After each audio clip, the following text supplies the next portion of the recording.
So when we talk about higher order array methods, these are basically things like index of that we use for arrays that just make life a lot easier for us.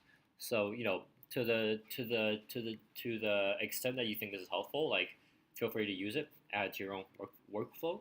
And if you're like, this is so incredibly painful, I don't think I ever want to use this, you don't have to, right? Eventually, at some point, if you write a lot of these, you'll be like, this is so stupid. I wish someone made it easy to do this, and you would find out that they did actually. But all I'm saying that like these are like optional things that are built on top of existing common things that we do. Um, so what are these methods? These methods are one only used on arrays. Two, they take a callback as the argument, and we'll explain why that is in a little bit. Next, they loop through the entire array. So you know how when we did a for in loop, where we looped over the keys of an object, and I was like, this is designed to loop over every single thing. If you don't want to, use something else. Same applies here. This is designed to loop through every single element and in an array. If you don't want to loop through every element, use your own custom homemade for loop, right? This is just kind of meant for that purpose.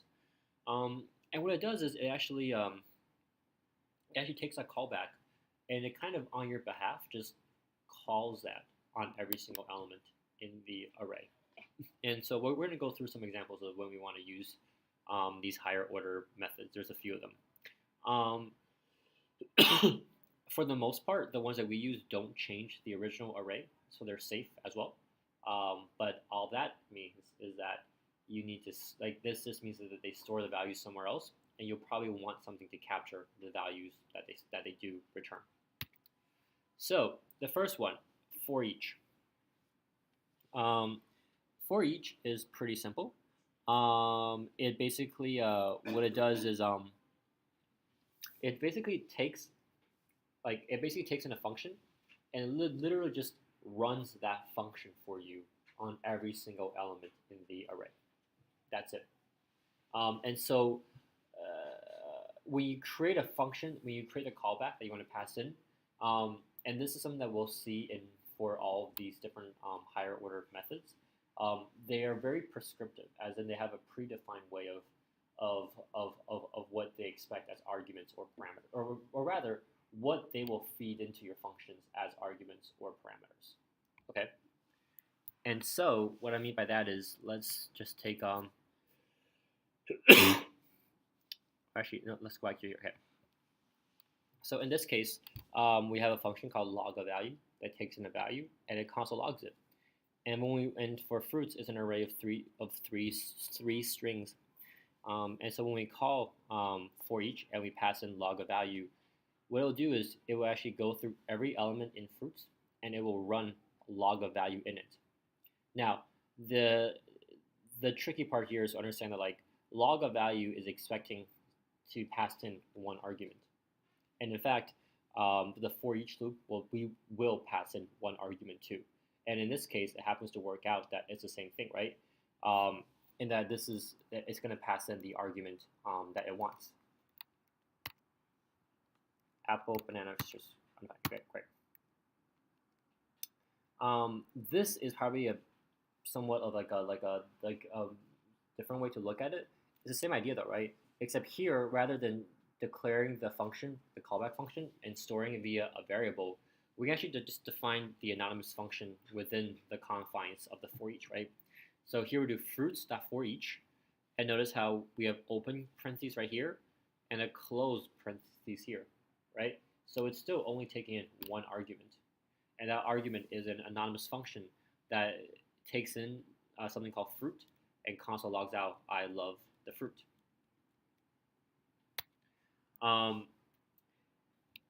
Right, so this is what I was talking about earlier. All of these functions, all of these higher order functions, do call the argument, or sorry, it does call the callback function. But you might be wondering, well, I didn't tell it what arguments to give to the callback, right? And that's because every time it calls a callback, it's going to be giving the same exact arguments in the same exact order, no matter what callback you give it. And so one of the things to know about this is a scenario in which you need to write your callback in a way that's compatible with the higher order method rather than vice versa, which is saying, oh, let me just name my parameters in a way that I use them. Nope. In this case, it will always give you those things in that order, and so you need to write your callback in a way that's accommodating to that. So in this case, if I want to say, hey, I also want to write a function that tells me not only what the string is, but what index it's at. What for each does is it will call every callback you give it on every element, but it will pass it to it, I think, up to 3 arguments. And in the order, the arguments are the value of the element, the index of the element, and then the entire array. Or rather, yeah, and then the entire array. And so in this case, what you see here in that callback is we say, you know what, we don't need that third element. We only need the first 2, right? And I know it's going to be element, comma, index, because that's how for each is going to call a function. It's always going to give me the element as the first argument and the index as the second argument. And so when I run this function now, I get back kind of what I expect to get. Okay.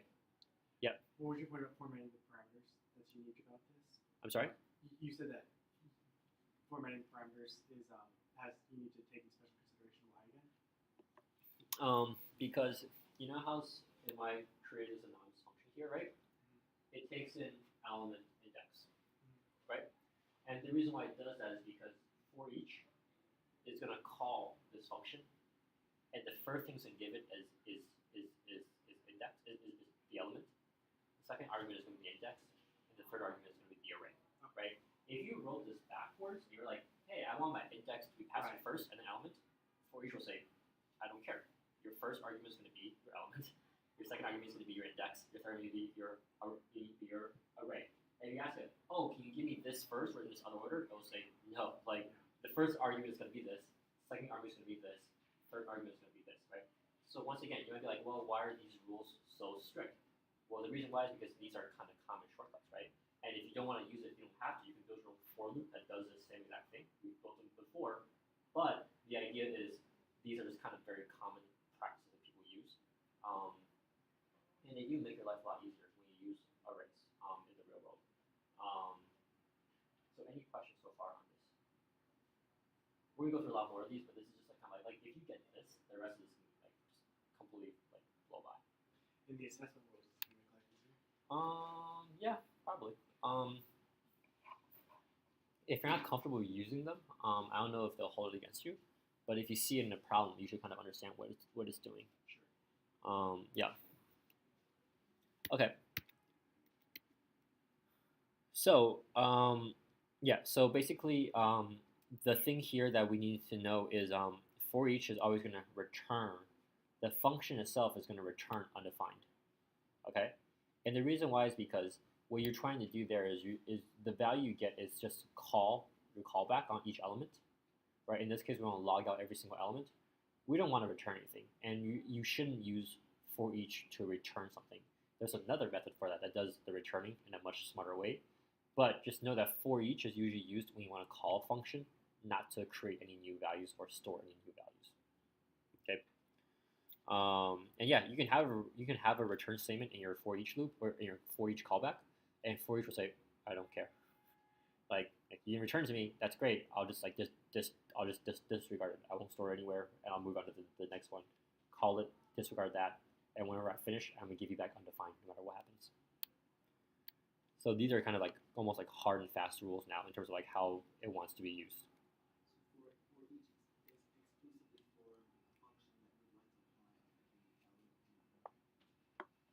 Exactly. That's it. Yep. And in that function, you have access to the element, the index, and the array. Right.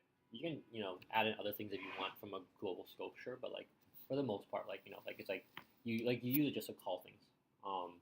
You don't use it to create anything new.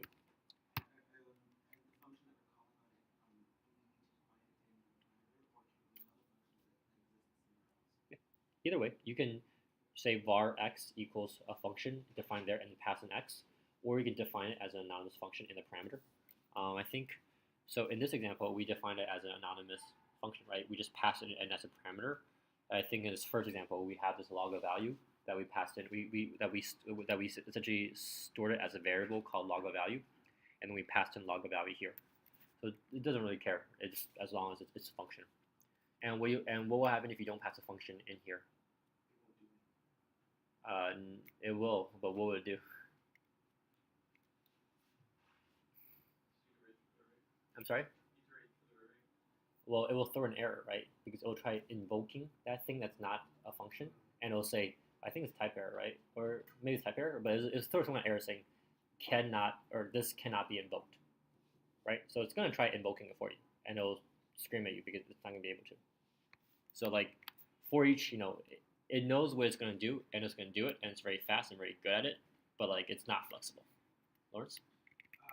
I feel a lot of people on this, but for each is something that already exists in JavaScript. It's not something we have to write ourselves. Yeah, all these things already exist for arrays in JavaScript.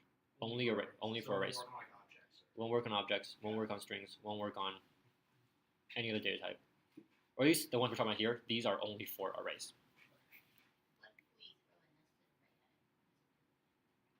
It will take the first element, and your element will be the nested array.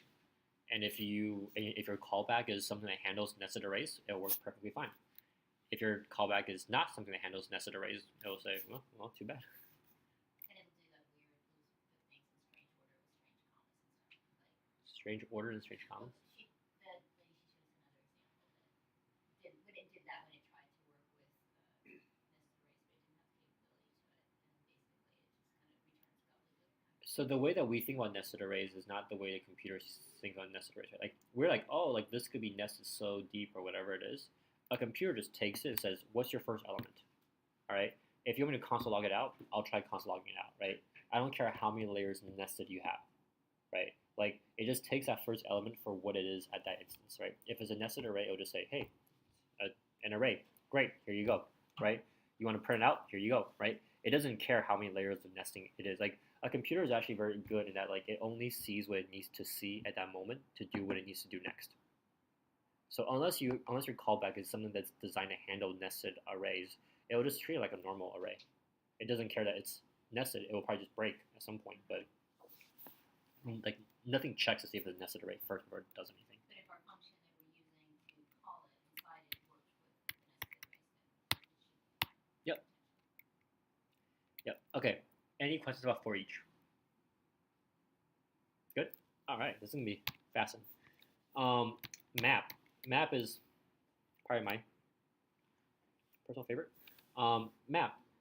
Map basically returns back a new array. What are the rules? It's going to return back an array. It's a new array, so it's a new array. So right, so it doesn't change the original array. And this new array is going to have the same number of elements as your original array. So if I call .map on an array with 10 things, it's going to give me back an array with 10 things, right? Can't change that. The array that's returned is always going to be as long as your original array. And in this case, the return matters a lot because what is being returned? What is being returned is going to be the value of the element at that particular index, right? So for map, you still give it a callback function, right? And how .map works is that, okay, I want to do, I have an array of, in this case, I have an array of 10 things, 5, 10, and 15, right? I call .map on it, and I pass in a function that takes in a number and multiplies by 10. What .map will do is say, okay, for every number in num, right? I'm going to iterate through every single number. That's still the same. At index, and I'm going to create a new array with the same length as the original array, okay? And at index 0, I will put in there whatever your callback returns to me when I run it on index 0. For the first index in the new array, I'll return whatever your callback returns when I call it on the element at the old index 1, and so on and so forth. So in this case, if I want to multiply every number by 10 here, which is what the function does, all it's going to do is for the first element, it will say, okay, in my new array, the first element is going to be whatever happens when I pass in the old element at index 0, in this case 5, into here, and I get 50. For the second element, it'll be whatever when I get the old element, the old second element into the function, and I'll get back 100, and then 150 as well. And so when I run this, I get back 50, 100, and 50, 100, and 150. So in this case, your return matters a lot, right? Because your return is going to determine explicitly what the value is. Now, what does this also mean? It means a few things, right? One is it means that it's assuming that your first element is very, very useful in determining what your new value is going to be, right? So in this case, that map takes in, it feeds into the callback the same arguments in the same order as I think the other one does, which is, I think, element, index, then array, right? In most cases, it will feed all three. In most cases, you'll see a callback only take one or two. And in JavaScript, you can do that, right? If a function only takes in 2 arguments, I can give it 100 arguments. It'll just ignore the other 98 of them, right? JavaScript will do that on your behalf, right? So that's why you might see some of these callbacks only take in one thing, and it's because they're saying, okay, I know that that map is going to call the first argument it passes me is going to be the element, and that's all I need. So I'm good.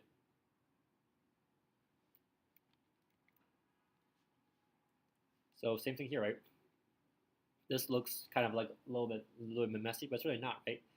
This function called capitalized letters or capitalized names, all it does is it takes in a name, right? And what it does is it says, hey, let's capitalize the first letter. Let's slice the other letters, and let's return the name with the first letter capitalized. And so in this case, it takes in a name, which means that this function is going to be purely dependent. It only needs the first element, and it returns back a string. So when I look at my new thing that's returned, it's a string, right? With the first letter of the first name capital, or the first letter of the name capitalized. Any questions on that? So, from what I'm understanding so far, it will always operate on every element in the array. Yep. But unlike a for, if we were to use a for loop, we would have to control and modify particular parts of the array. Mhm. Whereas this one will do it with every element, regardless of where you want it to start from. If you don't want to do it on every element, don't use these methods. That's the short of it. Justin? So capitalized names is actually going to be the variable that identifies this map function. Is there going to be, so it spits out an array, is there going to be, you would have to create your own assignment for that array, basically. Yeah, in this case, that assignment is capitalized names. So it's also equal to the array because that's the value of Yeah, so let me correct it real quick, all right? Okay. This does not equal the map function. This equals what the map function returns. Okay, very different distinction there. So capitalized names in this case will be an array, right? Because we're executing map right there on the middle line there. So we're calling it. There's no more map function after we call it. It's whatever it gives back to us. Yeah. Quick question. I didn't know the answers, but you said that it's very restrictive and it's going to go through every single one of them. Yep. So there's no way to put in the code block if and then put in a parameter, like to try to filter through it. Yeah. So okay. So that ties in nicely, right? So what if I forget to put a return statement here?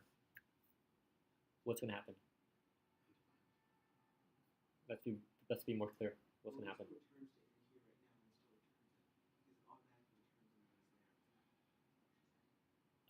Well, no, there's no return in this callback statement, right? In this callback function, right? In the old one, we return back the string first letter plus last name or remaining letters, right? This one we don't. Oh, sorry. This one we don't have a return statement. It's just, hey, we created these two new variables. What happens?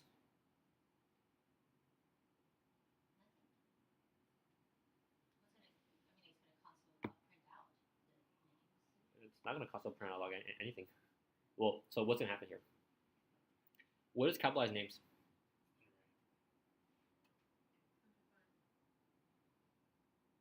We have an array. We have undefined. We have the original names. Any other guesses?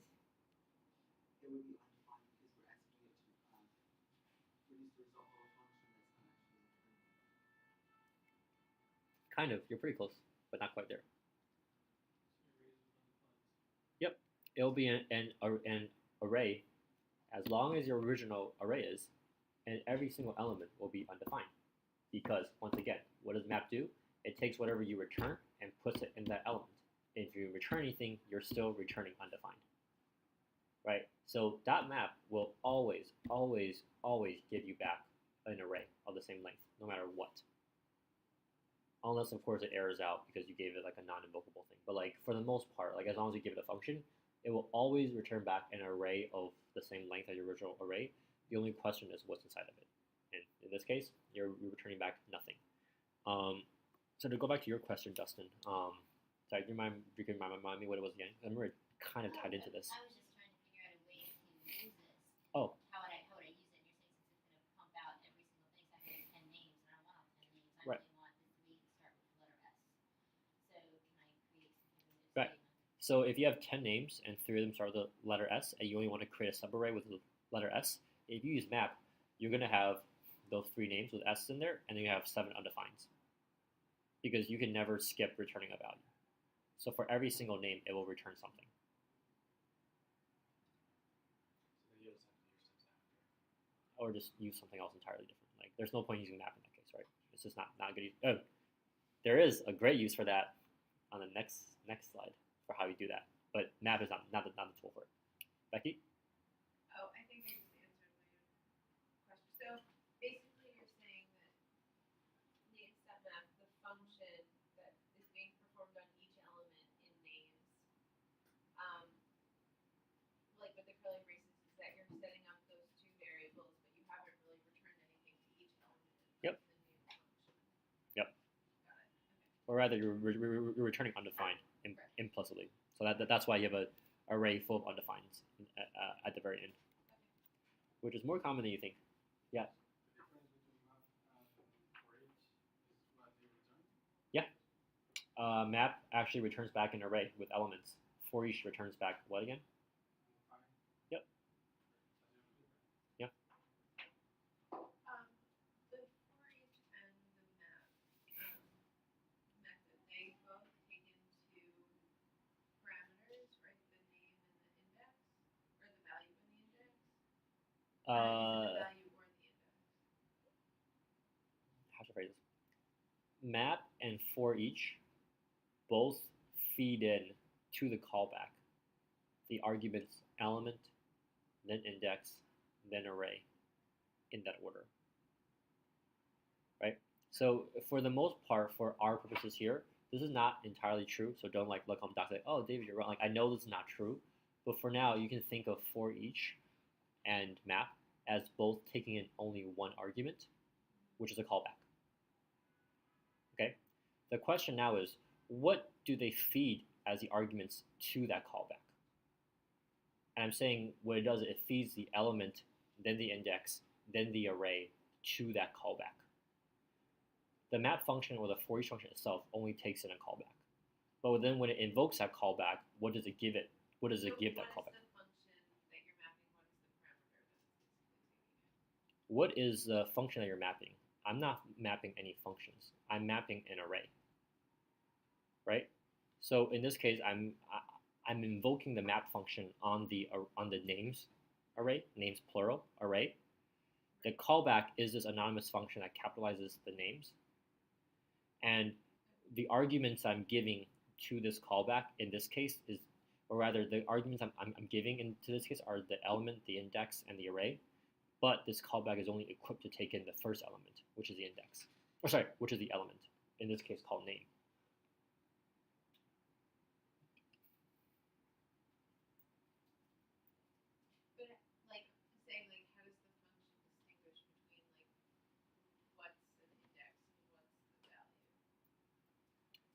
That's what I'm saying. It will the map function and the for each will always call a callback. The first argument will always be the element. The second argument will always be the index. The third argument will always be the array. And the callback can't change that. That's just how it's going to be called. Okay, so that's how it basically works. Yes. Okay. Yeah. And actually, you know what? This might help you guys a little bit. Let me just write. So, start a new repo. All right, I'll just write these from scratch, so you can kind of, and I'll share the link with you, so you can just kind of have a reference point for what this is. Alarming happy Cosmos. Oh, sorry. Don't look at that. Okay. All right. So I'll call this, dumb for each. Okay. And I'll say var arr equals 1, 2, 3. Okay. The dumb for each means for each is equal to for var I equals 0, I is less than arr dot length, I plus plus. I am gonna and then I'll say var my fancy callback equals function that takes in, really this is called nothing. Okay. All it does is console.logs out hi. All right, everyone good with these two things so far? Cool. If I was to replicate, and when I say dumb for each, what it means is if I want to manually replicate what for each is doing for me, what this is saying is, okay, great, let's call my fancy callback, and let's give it, the first value is going to be the element itself, so array index I. The second argument is going to be the actual index, which is just I, and the third element is the array. And I guess the thing here is I'm going through the entire array here. If I was to do this for a dumb version of map, what I would do is I would have, hey, var new arr equals empty array. And then I would do new arr dot push, same thing. And I would return back new arr. Okay? Make sense so far, everyone? Cool. All right. So then, let me go back to the presentation. And that's that map.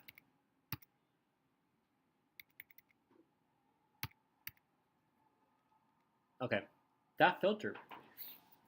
This is what you were asking, Dustin, of hey, how do I take a long list and return a subset of a list? This is what that filter does. That filter, once again, runs on arrays. It will run on every single element in your array, and it takes in a callback. And it feeds in the callback the element, the index of the array. The difference is it's going to take back whatever the functions, whatever the callback is going to return, and it's going to coerce it to true or false. Okay? And what it's doing, it's creating a new array, and if it's true, then it will add this element into the array, into the new array. If it's false, it will just forget about it and move on to the next one. So by the end of it, you have a new array that will always be as long or shorter than your original array, and it will basically be of all the elements in your original array that passed the callback. And pass the callback means I feed into the callback, and the callback gives me true, or something truthy, right? So to your example, Dustin, of I want only thing that began with S, use a filter, right? And your callback just says, hey, I taken a name. If first letter is S, return true. Otherwise, return false. And it'll give you back only the names that were, or it'll give back only the elements that return true. That return true.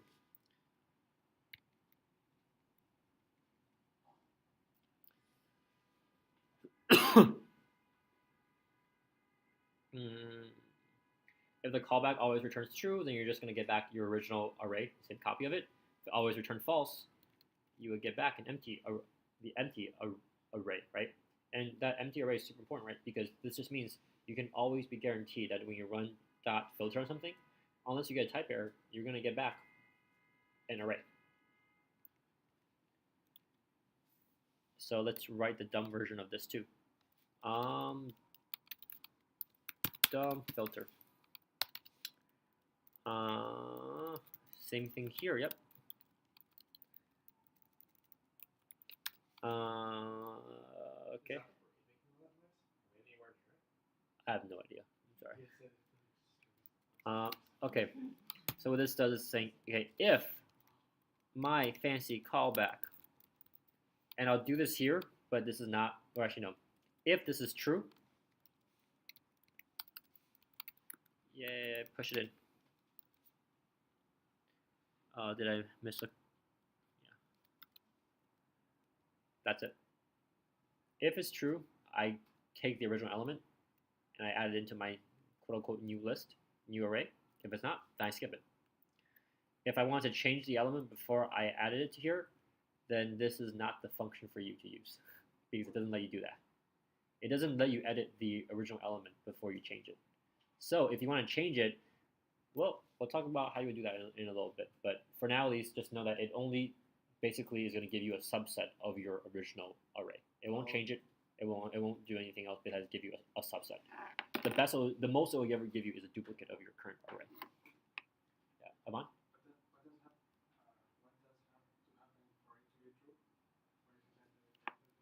Whatever your callback does. Whatever your callback says it has to be, right? So in this case, my callback is returning what?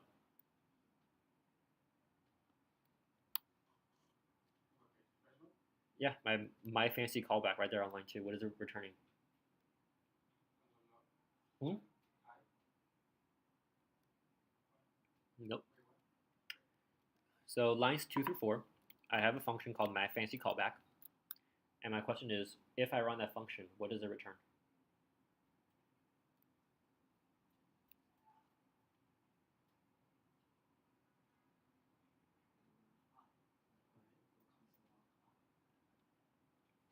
Okay, my question still stands. What does that function return if I run it?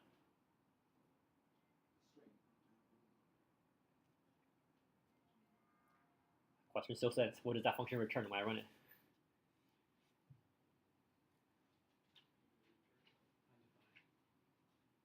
Do you guys see a return anywhere in that function? Cash?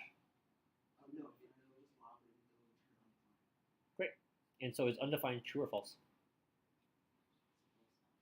Okay, great. So if I was to use that as my callback for my filter, what would I get back?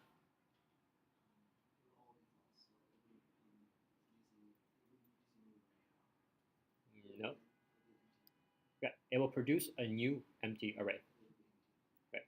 And it's super important, like it's a new array that's empty, right? And so the reason why it's very important that we know that it gives back a new array is because a lot of times people work to chain these things together.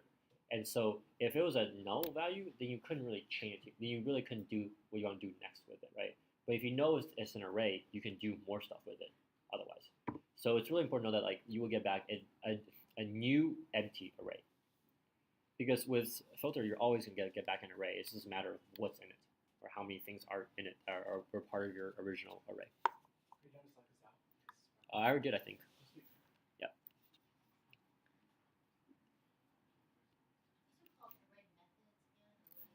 People call them array methods. Yeah. I think like the official name is like array prototype methods, but I think array methods work fine. People know what they are. Any questions on filter before we move on to the last one? All right, cool. Reduce. Reduce is the only one that's a little bit different than the other ones, and the reason why is because reduce is pretty much used to aggregate arrays. Okay.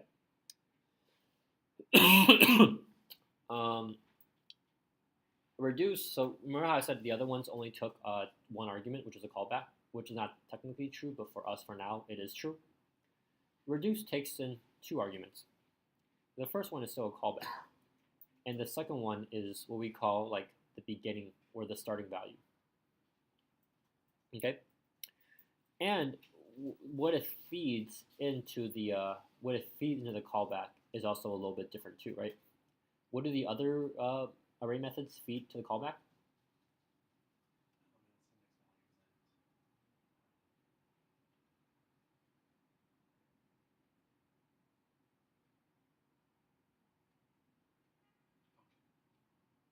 Not quite. You got 2 out of 3. I'm sorry? What do the other callbacks feed into the callbacks? Sorry, what do the other array methods feed into the callbacks? Or what do they invoke the callbacks with?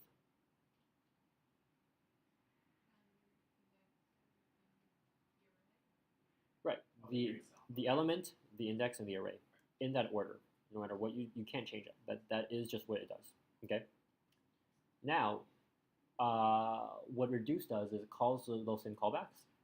It calls it with an extra thing in the beginning. An extra thing is the first element. Something called a sum, and then the element, then the index, and then the array. That may not be completely true if you read the documentation, but it's like, I think for now, purposes like that's true enough. Okay. So basically, it does what other folks do, except it says, hey, for the first one, I'm gonna give you back a sum. Okay. And so what it really does, and so one of the most common uses for reduce is actually to sum up. Like, so if I have an array of numbers, reduce is a really, really great way to sum up all the numbers in the array. And so I'll walk you through that example first, and then we'll talk a little bit more about how it kind of is working underneath the hood. So this is not useful. This is also not useful. Oh wow. Okay. There we go. This guy. Okay. So in this case, our callback is now set up to take in 2 arguments. And what are the arguments again? In the context of what I just said about what 4 things the callback takes in, what are those first 2 arguments? Nope.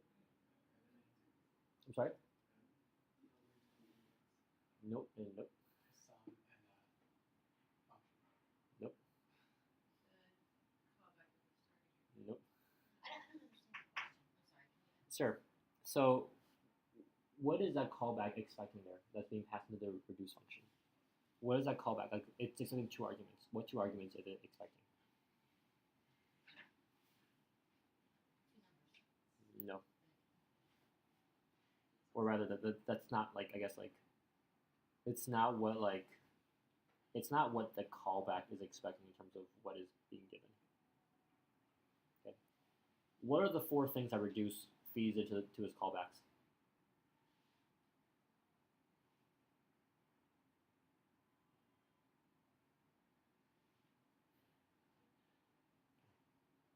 Let's try it another way. What are the 3 things that, let's say, .map, for example, feeds its callbacks? Okay, and how did I say the reduce was different? It only has 2. No. Sum. What about it? It's an argument. Okay, and which argument is it? First. Okay, so given that, what is that function callback expecting then?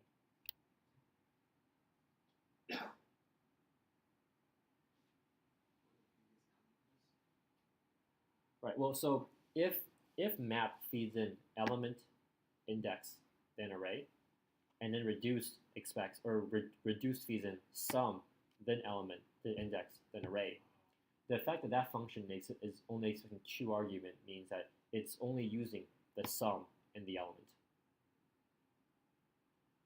Right?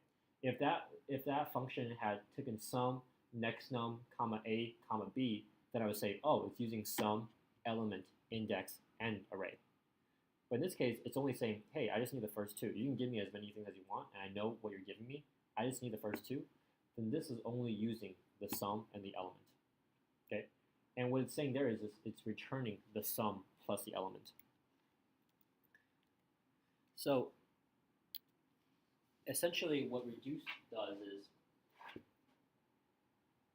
it basically takes in whatever value this callback returns, and that value becomes what's fed in as a sum when the callback runs on the next element. Okay, so if I have an array of 1, 2, 3, 4, 5, and I want to add them up, what I do is I call it with this callback function, and my second argument is basically, hey, what's like the very first sum, right? That's one that I don't know, because every other sum after that, I'll know how to calculate. But the first one I don't know, right? So if I say, hey, this is your callback, and you start at 0, what the function is going to do is say, okay, let's run it on the first element. What's my sum for the first element? 0. Okay, and what's my element? 1. Okay, so what I return for this function? 1. Okay, so I return 1. So 1 is now my new quote-unquote sum. So when I run this for the second element, what's sum? And what's my element? 2, So what I return? 3, So 3 is now my new sum. So when I run this on the third element, what's my sum? 3, What's my element? 3, And what I return? 6. Right, 6, right? And this goes on and on until we reach the very last element. And then whatever that returns is what's returned out of the out of the reduced function overall. So this only works on arrays that contain numbers then? No. Because what we say is return, like this just returns something, right? So if right. So anything that can be accumulated, and really not even then. Like we can talk about some like edge cases for how we can like maybe use this in a bad way. But at the very least, like the idea of reduce is that we have a sum, we have something called the accumulator, right? And then we basically iterate through all the elements.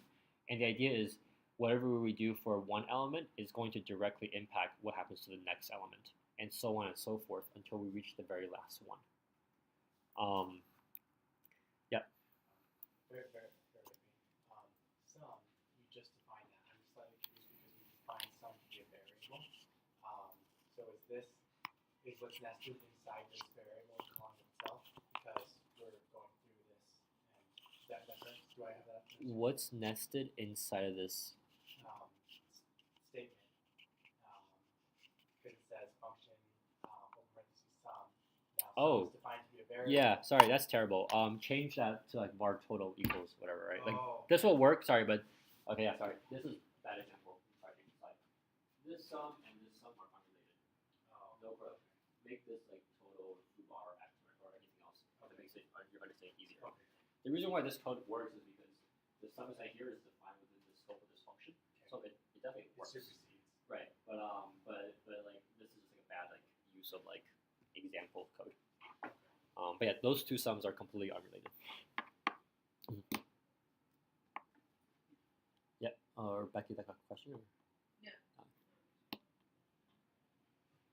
Okay, cool. So with reducing, the idea is on the first iteration, sum is 0, right? Because that's our second argument that we pass into the reduce function. So our sum is 0. Our next num is 1, yeah, and the return is a 1. I mean, this is what we just did, right, in class together. So the idea is that like on the left hand side is we go through all 5 numbers on the iteration column. Under the sum column, it's basically, hey, what's a total so far up until that value? Then the next num is probably poorly named, but it basically means what value are we currently seeing right now at that point in the array. And then the return is what do we get when we add what we've seen so far plus what we see now. And whatever number is returned after the last element, that's what's returned out of the function. Any questions on reduce?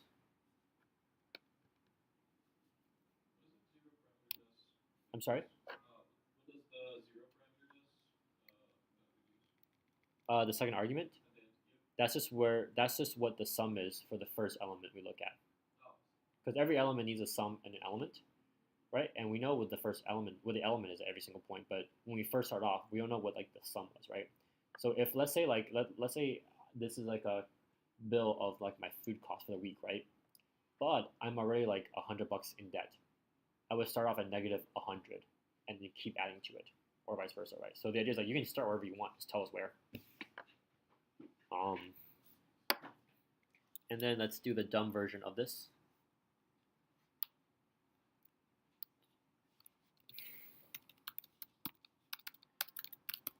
Dumb reduce. Thank you. So let's just say dumb reduce, right? And let's say like now I need a new variable, right? I'll say var starter equals 0. What dumb reduce does is it's gonna say okay, var last value equal var last value undefined for now. Okay. Actually, no. Let's call it var value so far. Okay. And then I do my old for loop, var I equals 0, I is less than ar dot length, I plus plus. Okay. And then I do value so far is equal to, or actually no, let's just do value so far.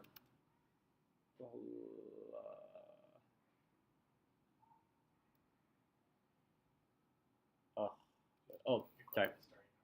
No, sorry. Value so far equals my fancy callback, and it takes in value so far, and then comma element, or sorry, not element, array index I, comma array.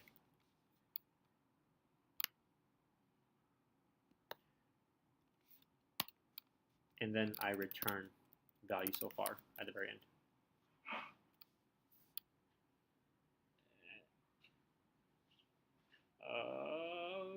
Oh, sorry. Value so far equals starter. That's why I made a starter. Yep.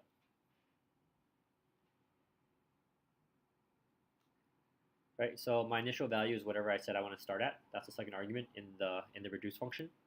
And then I go through every single element in the array, and at each point I reset my value so far to whatever the callback gives me. Into the callback, I feed in the value so far, then the element, then the index, then the array, and then after I've gone through every single element in the array, finally I return back value so far. Okay, so in this case, values reduce returns back a singular value, so to speak, and we'll talk about what that value could be. Filter is always going to return back an array. Map is always going to return back an array, and then for each is going to return back undefined. Okay. The reason why I say that reduce doesn't necessarily have to always, or Lawrence, I guess to your point, why reduce doesn't always have to be a number, right? Is I can have something like this, like like d comma d comma a comma v. All right, I'm lazy, so that's all we're gonna use, and I can do dot reduce. Actually no, let's say var x. Actually no, let's just var x equals, and then here I'll console.log out x. Change console.log out the No, well, no, I need to pass in some bunch of stuff to them, and it's just gonna look messy otherwise. Oh, okay. So a function is gonna take in, I'll call it elem, which is my current element, right? And what this actually is gonna do is I'm gonna start, let's say, at empty array, right? And I'm gonna say, hey, sum dot push elem, return back sum. And so if I do that, what is this gonna get me? Can anyone guess what line 38 through 41 is gonna produce on line 42? Just a string D, no spaces. Okay. Any other guesses? Oh, returns Just V?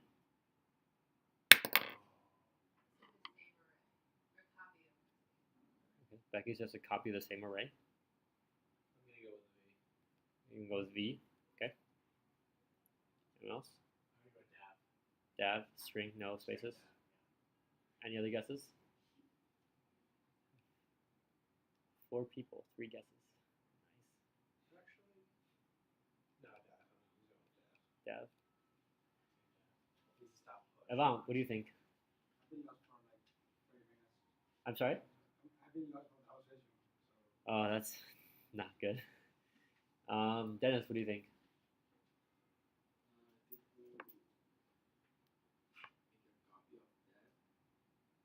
So is it, by copy, do you mean a string or an array? An array, okay. Cash?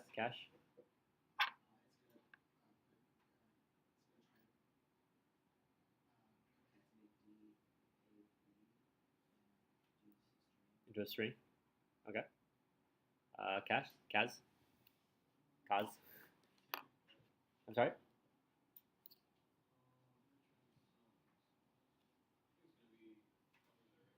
An array. Okay, cool. So we're pretty split, I think, between arrays and strings. Okay. So let's walk through this as a group, right? Let's just take, well, actually, let's just plug this in. Woohoo! Let's use this bad boy here. I was actually going to ask a question. So is dumb reduce, is that actually hardware that's going to work, or is it more conceptual? I'm sorry? Is hardware that's going to work, dumb reduce? Because my fancy callback would intuitively have all the hardware built in needed to take all those values and spit out what you want. No. No, this is exactly, I mean, if I use this is how reduce works. Like, we'll get back to Bring my fancy callback down for a second. Yeah. Just to make Oh, well, I mean, I get, okay, sure, but like, in this case, my fancy callback is just like a function. Oh, we don't even have it right now. Okay, no. It's just that. That's nice. That's why I was wondering, it doesn't seem to have the hardware to do all of that. Okay, cool. Well, it does. Oh, With the sure. Yeah, no, I get your point. But the idea here is that like my fancy callback is a function, and we can feed in whatever we want. It doesn't mean that it's going to do what we want it to do. Right. Yeah. But here we can actually use that without actually editing my fancy callback. I mean, in this case, if I name this function something else, right, and I just fed it in here, it will work. My What? fancy callback will work, or this anonymous function on 39. Well, I mean, what I'm saying is that like if I did something like this, it's like, hey, like var my fancy callback equals this, that'll work. Yeah. Yeah, but as defined above at the top. Well, it will work. It will just return what? It's not. Oh. Okay, so let's try this again. Starter. If I run this, It's going to return starter because it's Nope. going to return inside of my fancy callback. nope. If I just run this, what do I get?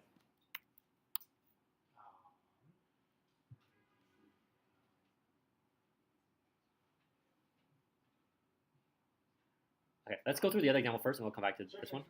Okay. Well, it's just because I think it'll make it easier actually a little bit. Okay. Cool. So, all right. So, let's use like our old dumb framework for this, right? What's value so far on the first iteration? I'm sorry. Okay, cool. So value so far is equal to empty array, right? So now we're on the first element.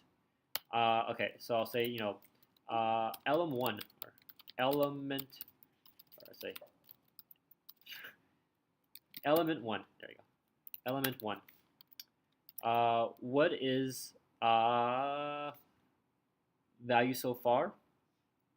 Okay, so what's So what's sum when I'm at element one? When I'm in element one, what's sum? Empty array. So I'm just okay. So sum is equal to empty array. What's elem? I'm sorry. D. Yep.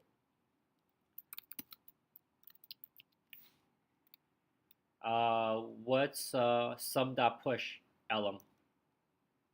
Or rather, what's sum after I push elem? Sorry.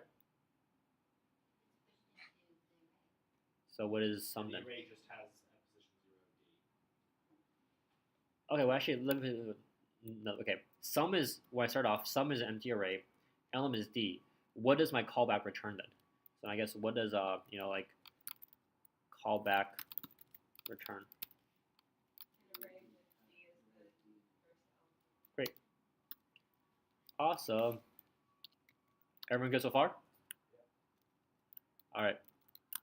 So then let's go to the next one. Element 2. What is sum?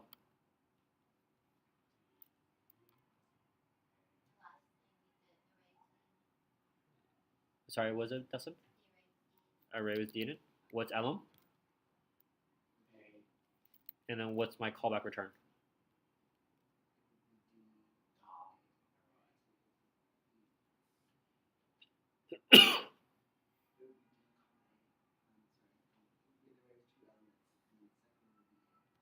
Okay. We're good so far? Yeah? Alright. So now we're almost done. Last element. All right, what's my sum? D, comma A. What's my current element? And then what's my callback return? Great. And so what's my so in the end of it, what's my value so far then? Given that in my dumb solution, I mean, I've basically been reassigning. So it's basically, I'll say this. This is like value so far. Okay? Because every point I just keep reassigning it to that value. So what's my value so far at the very end of it? Are you walking through dumb or are you walking through the one directly above? I mean, they're the same thing, right? This is just these two are doing the same exact thing. So we're ending with the same rate as term. Which is right. So this is now what we return at the very end. Well, in this case, nothing happened. Or in that case, we basically did what, guys? Made a copy. Which is what? We just slice the array essentially. But the reason why I do this example is to show you guys that like we can use arrays, right? We can use any data type. It doesn't have to just be numbers. It's not only mathematical. Most often we see it as using to add up or do some kind of math function at every number. But like we can use arrays. We can use objects. We can use anything we want, right? It doesn't matter. All we need is that we return something, and then that something will be used in the next iteration, and the next iteration, and the next iteration, and whenever we stop, we're done. That's it. So there's no restrictions on like, oh, if it's a number, if it's an object, if it's a function, whatever. No one cares, right? As long as it's something that that returns something valid, that's all we care about. So I guess, Justin, going back to the original question now, what will happen then if I just ran this? Wait, don't delete that, please. I have a question on that. Sure. What's up? Oh, no, answer Justin's. Oh. Well, Well- I just didn't want you to delete that code because I have a question later. Okay, cool. So Justin, what happens if I just run this? I mean, I know now that, I know from, So I mean, I'll just copy it for now, and then I'll delete it later on. But like, assuming those are my starter values, what happens when I run that code? What is line 43 going to return to the page?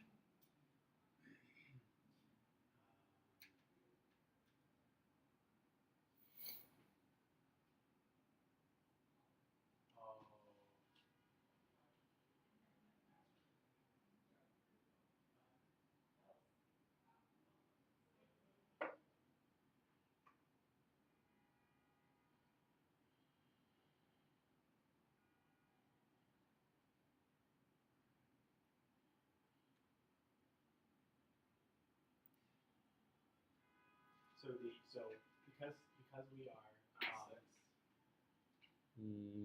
Nope.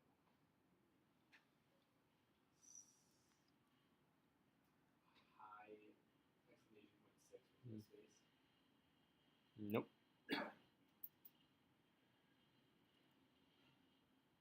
Should we do this as a group? Because of the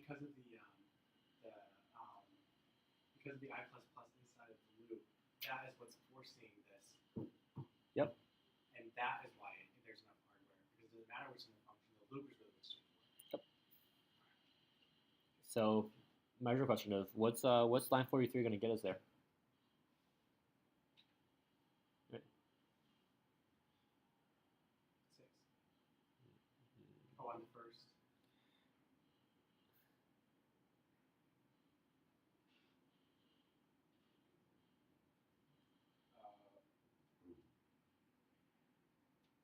High 6. No. Oh, undefined. No. Your value's apart. There's no return.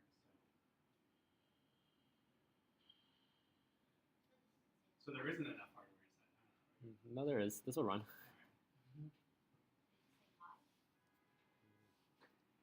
Well, my question is, what is 43 going to return? Right. It's gotta be 6 then. It's not defined. Nope. And sorry, what? Where's starter? Oh, starter's Starter 0 right here, line 37. All right, let's do this, guys. Fun.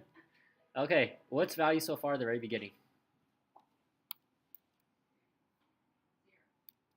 Thank you. That was not meant to be hard. That was meant to be like a, hey, what's line 37 say? Okay, great. We're on our first element now. I think I have one last guess. What's your guess? I think it's gonna be 1 high, 3 No. high, 6 Okay. What's some? Sorry, but I'm nowhere close. no, not remotely close. What's some? We're looking at the first element.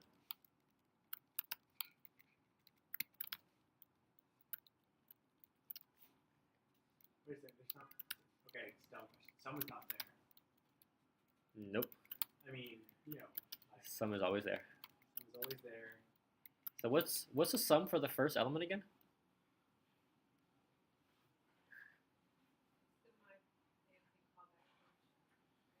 But there's no, we haven't. So there's no. Okay, from line 33 to line 43, there's no mention of SUM. Oh, okay, I see what you're saying.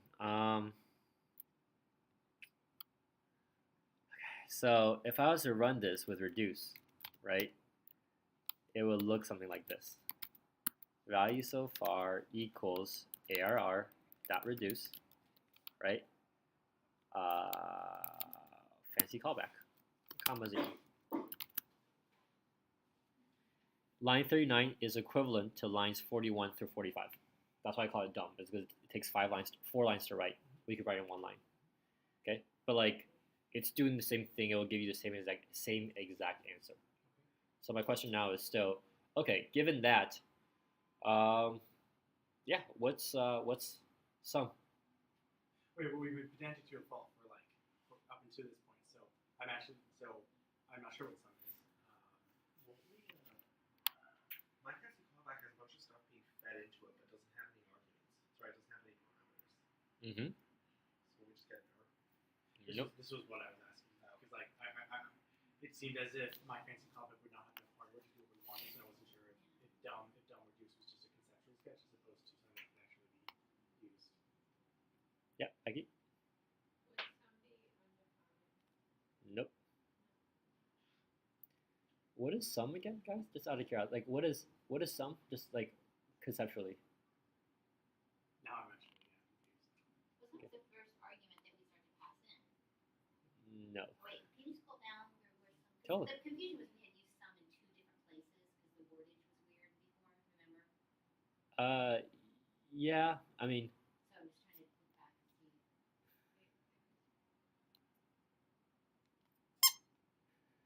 see. I So w- right there in line 64, some was actually the first part of the The parameter of the anonymous function. cool. which was our array. Okay, so what's sum in this case then? 0. Is that a guess? Do we even have a sum? Yes. Pedantically, we don't, but I think David wants us to see the equivalency of value so far with sum. Is that correct? Yes. Okay. What is sum? 0. No. Value so far equals 0 at this point. 0. Bar star equals 0. How confident are you in 0, Becky? 65. I'm 100. I will stubbornly be 100 and like put Okay. my chips on it being 0. Sum so far is 0. Because when we start off, the second argument in our callback is where we start off at. That's the whole point of having that second argument, is that is what sum is when we're at a first element. By definition, that's the whole point of having that argument. If we didn't need a sum for the first argument, we wouldn't have that to start. We wouldn't even have a parameter. There's no need for it. So by sum, you basically mean like what like the previous value is that like the next element is going to manipulate. Yeah, sure. So it's not the, but okay, so just to be pedantic, line 39, 0 is the second parameter, right? The function is the first parameter, so is sum the second parameter pedantically on line 39? Well, line 39 is the arguments we feed into the reduce function. These are the things that we feed into the callback function. So is it Completely unrelated. The zeros are the same. Did we have bar starter equals 0 and then the second argument on 39 is 0? Yes. Oh yeah. You know what? Let's just do this then. Just make everyone really happy. Real quick, I'm on a slightly different track right now. I'm currently somewhat convinced it's going to be high 0 or high 0 high 0. There's no highs in there. That's why when you said high 1, I'm like, it's stop. Like we're not gonna get any further than that because there's no highs in there. It's also inside a console log, so I know, but doesn't the console log trigger every time the for loop triggers? maybe, but that's what's going to register on the console, not in the return. Yeah, I know. What I'm saying is that on the console, we're still going to get at least 3 highs. Maybe. So let me rephrase my original question, Yeah. which was, what does line 45 return? Just 45. 0. So Kaz, okay, so let's just walk through this now as a group, okay? Okay, Wait, sorry, Becky. I'm way too early. Well, no, let's stop guessing here because I feel like the downside of guessing is that like everyone starts guessing and there's not of like a like if someone guesses right, it doesn't mean everyone else understood exactly how they got there. So let's just figure out how we get there first, okay? Okay, so sum is 0. What's the quote unquote element? RI. I'm sorry. RI. 0. R 0. Yes, R0.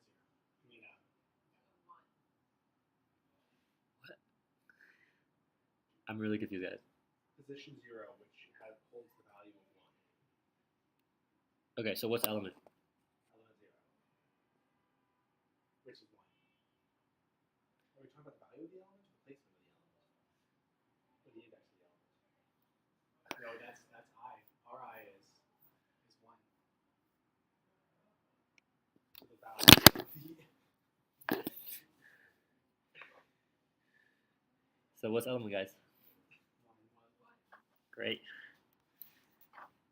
Okay. And so then I guess here's like where we like there's no concept of value so far, I guess. I know there is. So what's value so far then?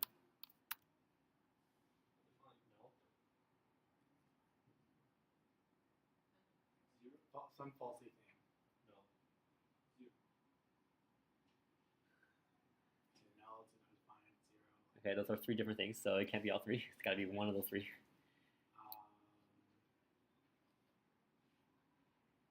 What determines 0. what determines what value so far is? 41, line 41. Oh, 0. It's 0. Right. Well, no. Well, Well, we basically take the sum and put it through the function. well, stop. So on line 43 here, we're saying, hey, let's redefine value so far. Okay. And what are we assigning to the value so far?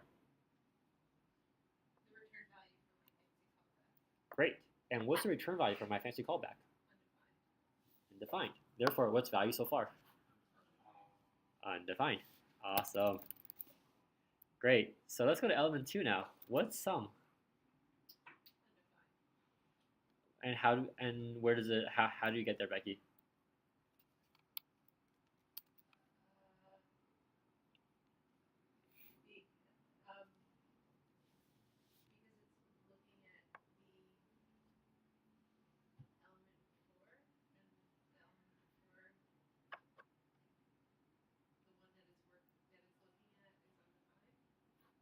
Your voice got higher and higher as you went through that explanation. Where is some being modified? Or is some just conceptual for us? Some is conceptual, I guess. Well, at what point in the function are we going to change some? Or conceptual? We've been changing some. One then, I suppose. What? One, I suppose. It's 0 plus undefined. So what's sum, guys? No? Undefined. Why?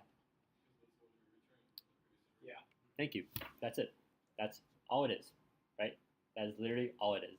It is whatever we return from the previous callback. That is it. Cool? All right, undefined. What's element? 2. And then what's value so far? Undefined. So the whole thing basically is going to get undefined. Yeah, so what's sum now? Undefined. Great. What's element? Yeah, it's 3. And then we get undefined and then undefined, right? So what does all that give us when we actually run the function?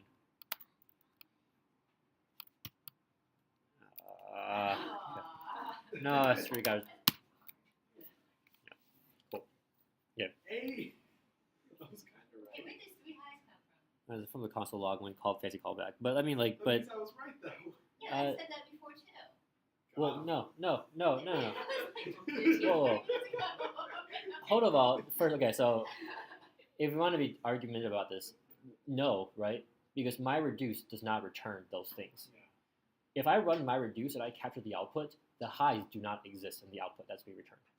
So when we talk about things returning, like it's not like, oh, my screen showed this or my editor showed this. When we say return, like return is a reserve in JavaScript, right? We can't have a variable called return. Return shows in red for a very specific reason. It's because in JavaScript, when I ask you what does this return, like it's not a guessing game. You need to be very, very precise about what something returns. Like, and sorry, I don't mean to like, get all serious here, but like return is not something that we can like kind of like, oh, like foo kind of fuzzily kind of just say, oh, they'll probably give us this and we'll kind of go home happy with it. Right? Return is extremely important and extremely precise because when people use your code, really all they care about at the end of the day is what's returned, right? It's almost like like if your boss asks you to like hey, can you do all this research and give me this report? What they really care about is the report, right? Like that's a homework, that's a test, that's the end output that you give back to whoever asked you for it in the first place, right?